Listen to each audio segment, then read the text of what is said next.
A ste slišali po noči pse, kako so tulali? Polna luna je in danes tudi lunin mrk.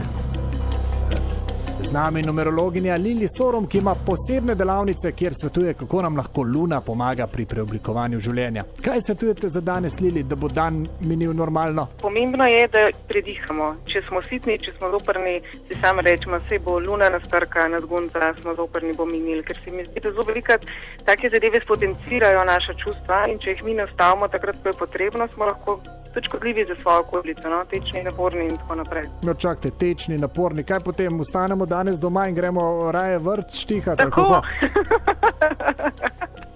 Da nekaj bo siguren dober dan, kot si ga bomo naredili.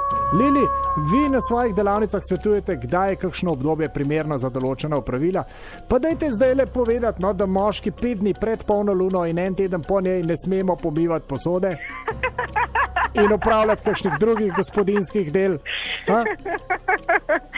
V redu, se pravi, ne smete pomivati posode, sesati po tleh in upravljati kakršnih koli gospodinjskih opravil. Ker sicer je tukaj logično, ker moška energija je moška, ni ženska. No tako, žena se zližala, jo.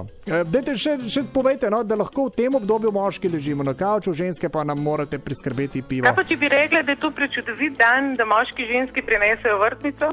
Jaz mislim, da poležavanje na kavču se bo definitivno prej odvilo brez negativnih trend s takim pristopom. Ok, no.